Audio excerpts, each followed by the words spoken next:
Okay, so I'm gonna first start off by talking about the article, and the title of the article is called "The Impact of Video Games on Culture."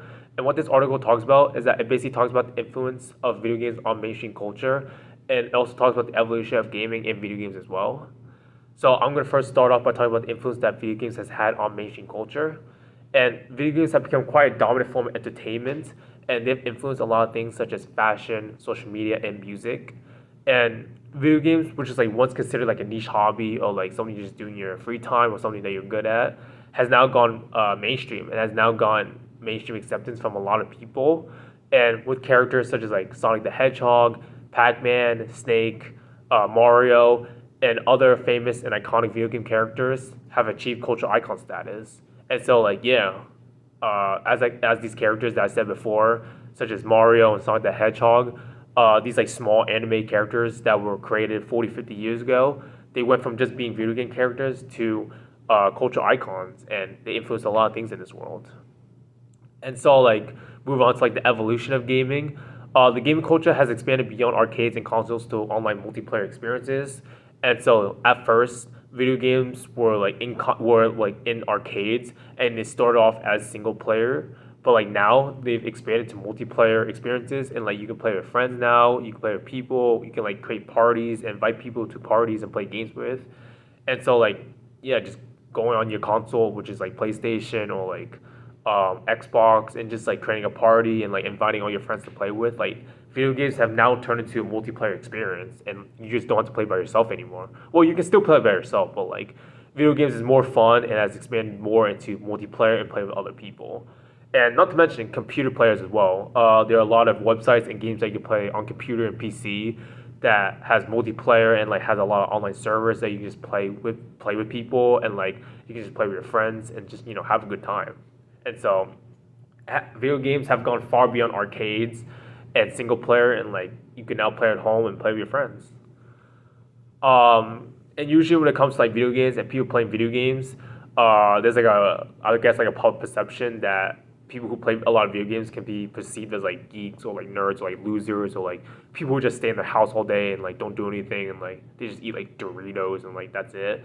But like although that I mean that could be true, but like a lot of people who play video games and like play a lot of video games, like they still do stuff. Like they still have a job, they have relationships, they have a life, and like they still do things. And now, uh, the perception of these like people playing video games, it started off as being social outcasts, but like now as turned to them being trendsetters and technology and pop culture. And so like the perception and like how people view people who play video games has completely switched from when it first was to like now. And it just shows that video games and people who play video games have a huge impact and have a huge influence in technology and pop culture.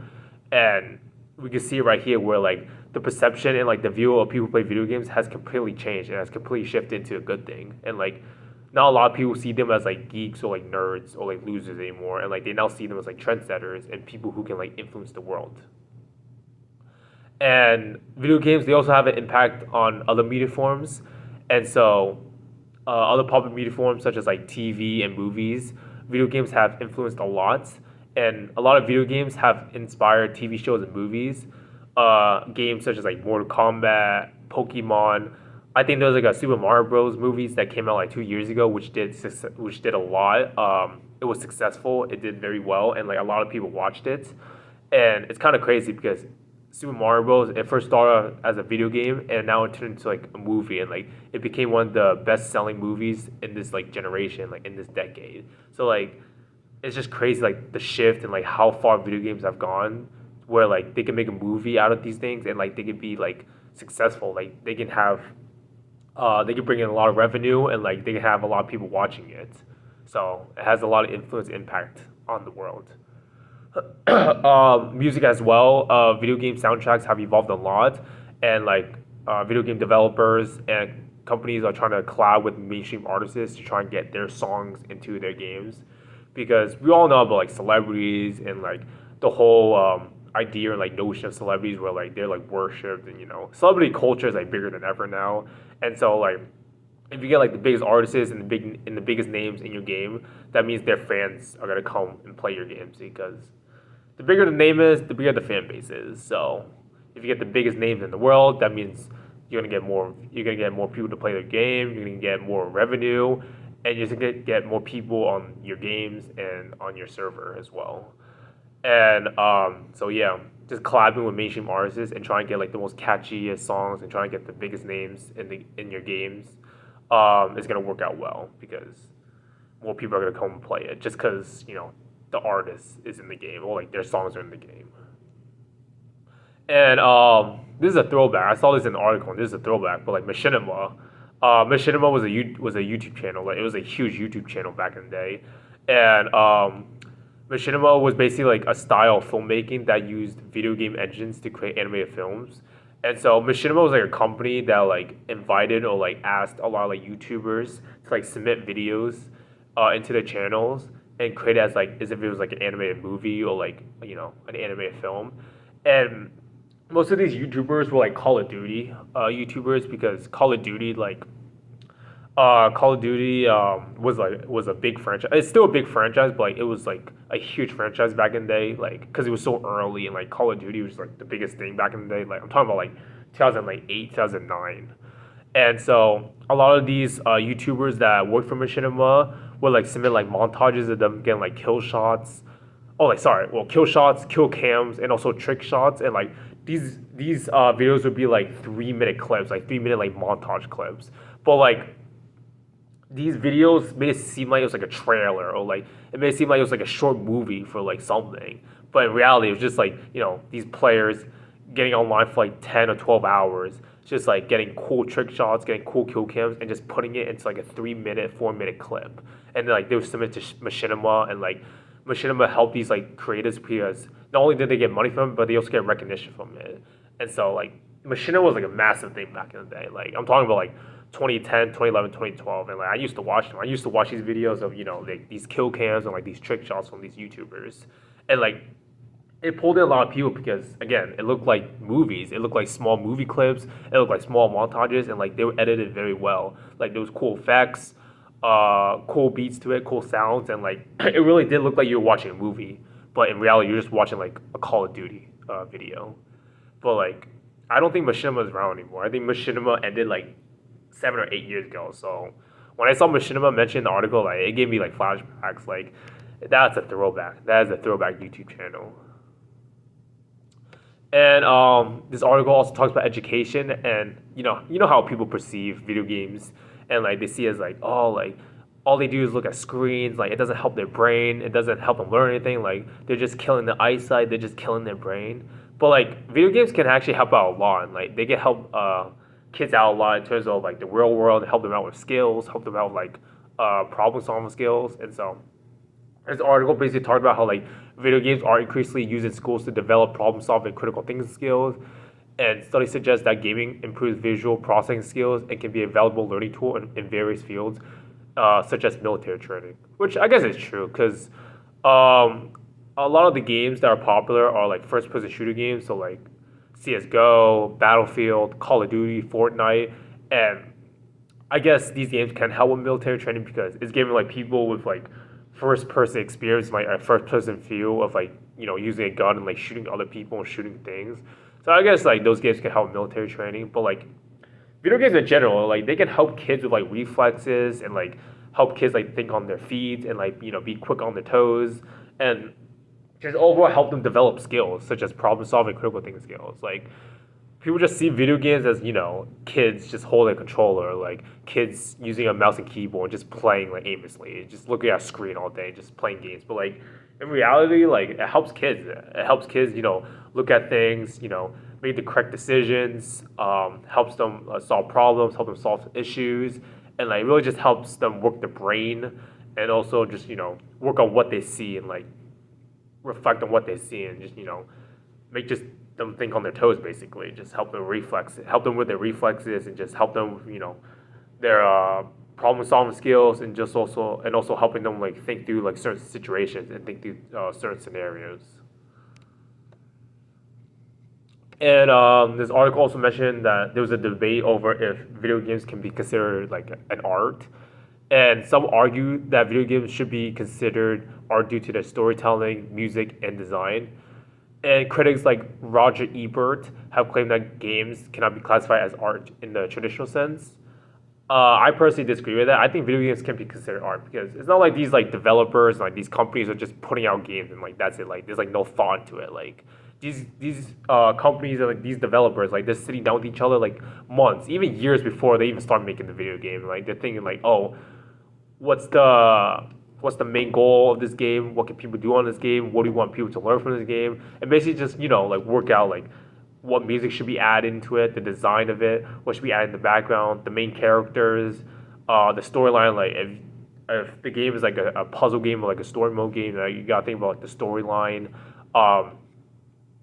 What like decisions that the person playing the game can make with the main character, how these decisions can affect the main character in the game further on to the game. And so like there's a lot of stuff that goes into it and like people have like emotional connections to certain video games. Like I've seen people like cry over video games just because like they love the franchise so much and like or like they love the game so much and like they think the game's beautiful and like they just love playing it. And so like I would consider video game as an art because you still gotta put time into it. It's not like a one and done thing or like you work on a game for like 30 minutes and like okay I'm done. Like people, especially like complex games, like games that are like very popular and like people play a lot, like those games like they take like months and years to make. It's not like a 5 hour shift and like that's it. Because I'm not saying video games can't be done in like 5 hours, like 30 minutes. They can, but like it's usually gonna be like trash and like garbage. So like if you want to make like a good game and like a game that a lot of people play and like a lot of people remember on, then yeah, it's gonna take months and years. So I think it could be considered an art. And in conclusion, video games have transitioned from like an entertainment thing to a significant cultural force, and it has impacted a lot of things such as social media, education, and mainstream media. And to this day, the influence on modern culture is like undeniable. Like streamers, YouTubers, especially the ones that play video games, like they have a huge like pull. They have a huge value in the world because a lot of people watch these streams and like they watch people play video games because it's either they don't want to play the video game or like they don't have enough to buy it. But like nowadays in this world, like influencers and streamers and people who work on the internet make so much money and like they're just so much more popular than like mainstream celebrities because like that's like the new norm. Just like being a YouTuber, like being a streamer, and like playing games is like new like biggest thing. Like if you want to like make it, if you want to make it in life and like make a lot of money and like be popular, just be a streamer, just play video games. Like that's like the new social norm now. And like I would say like a lot of these like streamers that are like popular and famous nowadays, I would say like they're more popular than a lot of mainstream celebrities. Like that's how like influential and like that's how much value they bring to the world. And so yeah, if you want like a quick cash grab, and something that you're passionate about and like something you want to do for fun, and turn it into a job, just be like a streamer, like play video games and like make content on YouTube. It's just easy way to make millions of dollars, I guess. And moving on to the video, which was titled "Design Challenges and Solutions: Mental Health Representation in Games." This video basically has two doctors, Dr. Rachel Coer and Dr. Kelly Dunlap, and they basically talk about how mental health is represented in video games, the challenges of stereotypical portrayals, and the ways to improve these depictions. Because usually, like, not only in like TV and like movies, but also in like video games as well, where like they portray like mental health illness as like bad, and they portray people with mental health illness as like bad people, and like people and like they are like aggressive and like people that they shouldn't be around, and like just things like that. It's like people who have like a mental illness, like they're not like bad people. Like you should feel safe around them, but like that's like the opposite of like how the media like video games portray them. And like this video basically talked about like how they're portrayed in like these media forms and ways to improve these depictions. And so I want to start off with media and mental health representation. And traditional media, so like TV, movies, they're like historically known for depicting mental illness in a bad way and like in a negative way. And they often exaggerate and reinforce these harmful stereotypes. So as I said before, just like depicting mental illness as like a bad thing and like, stay away from these people who have mental illness issues because they're bad, they're negative, they're aggressive, they're gonna be violent, they're gonna hurt you, which is just not true at all. Like there's still people, like there's still a human at the end of the day. It's just like they have like an extra trait to them, and like they should be like treated differently. Like they're still human. Like you shouldn't feel any like different to them than like a normal human being who doesn't have like mental illness. Like they're still the same. So like media and like traditional media and like TVs and movies just portray and like depict these like people with mental illness in like a bad way, which is just not true at all. Which is not good at all. Um, Games are unique in their ability to represent mental health, not only through characters and narratives, but also through mechanics. So like something like sanity meters. Sanity meters like that's like something like, for example, like I think it's like in like a few video games where like a sanity meter is like put in the bottom of the screen, so like you can see like your characters like sanity meter and like see how insane they are, see how sane they are. Because if the main character has like a mental illness, then like you can see like at the meter, like if you look at the meter, you can see like if the character's going insane or if the character's going insane or not. So like it's really cool to have that as like a cool feature, as like a creative thing to have. So the people playing it can like gauge and like see like, oh, how insane is my character or how insane my character is. But like not only that, but like mental health can be represented through like visuals, sound effects, character controls, and things like that in video games as well.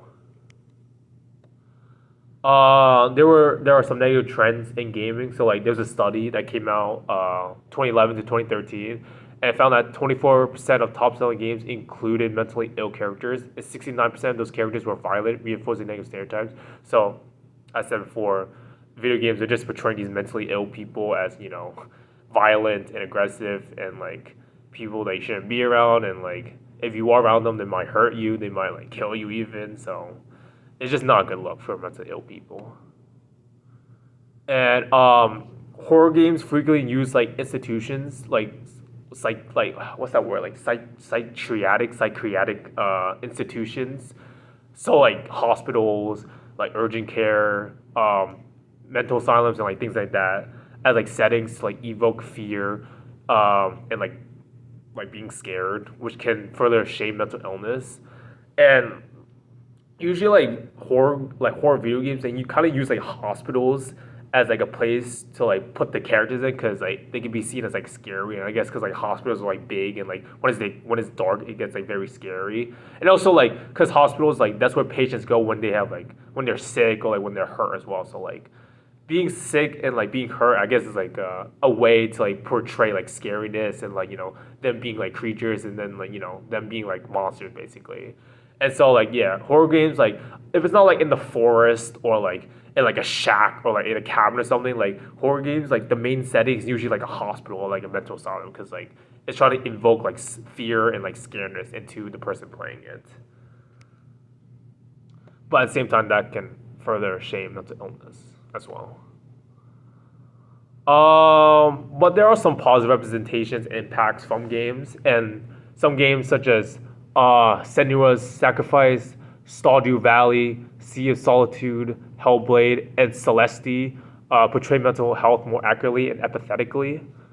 And a 2020 study found that playing Hellblade, I'll be honest, I've never played Hellblade, I've never even heard about this game, but like a study found that playing Hellblade reduced social shame and disgrace by increasing players' comfort with mental illness. So like there are games out there that portray and paint mental illness in the correct way, which is a good way, and not just shutting it down and like putting it to shame, like putting it in like a bad light, like majority of these other games are. Like there are games out there that like paint mental illness in a good way, and these are the games that people should be playing in, because mental like illness, like it's not a bad thing. Like obviously it's not a good thing, but like, it's not like a bad thing. Like it's basically just like someone who has like autism or something. It's like what, just because they have something that it's not like you don't want in life, it doesn't mean like they're bad. It doesn't mean like they're bad people. It's just it's just like unfortunate that they have it. And so like they're not like people that are violent, people are aggressive. Like it's not like these people aren't gonna be nice. Like so it's just like a bad depiction just because they have a mental illness. And like I talked about more about how like mental illness can be portrayed in games, and like how it can go beyond just like character portrayals. And like it talks about how like mental health can be depicted environmentally, so like objects and settings. So like example like hospitals, which I mentioned before, and mechanically game mechanics. So as I said, like a sanity meter at the bottom of the corner to just, like see how insane or sane your character is. Um, Even like references such as a character being called crazy can be harmful, even if it's not central to the story. So like we know how like the word crazy gets like tossed around and like how it kind of has like bad has kind of like bad connotations to it, and so like something as simple as being called crazy like it's something you shouldn't do, and like you should just try and avoid it. Like I know it's like a simple like small word that like should have like a big impact, but like imagine you calling a mental ill person like in real life crazy, like that's not good. Like you shouldn't do that. So like even something as small as that, like it's not the best to do, and like you should probably just like take out the game if you are like a game developer. um and some references like a therapy poster in Life is Strange True Colors. I've heard about the game. I think I've seen that game before. Can subtly normalize treatment seeking. So I'm guessing like this game talks about like how mentally ill people can get help, and like how they can use therapy to help them with like their issues and their problems, which is good. And yeah, I guess this game is like subtly like putting in hints of like how people can get therapy to help them with their illness, and how they can get like treatment, and like ways they can get treatment to get help. So that's good. And in conclusion, game designers should be aware of the impact of mental health representation and strive for accuracy and empathy. And when it's done right and correct, games have the power to reduce guilt and shame, increase understanding, and promote positive mental health awareness. So yeah, when it's done right and when it's done correct, um, they should be painting like mental illness in like a positive way, and that a positive way in terms of like people, just treating them as like normal, and that like they shouldn't be treated in a bad way. Like obviously having a mental illness is not good, but like if you do, is like it's not a big deal. It's like again, it's like having someone that's like autism or something. It's like it's not a good thing, but like you should be treating them differently just because they have it. Like it's okay to have it. Like you aren't different than any of other of us. Like you're still human, and so when it's done correctly, yeah, just like um, painting it in like a good light, and also promoting positive mental health awareness as well is gonna help with this situation. So yeah.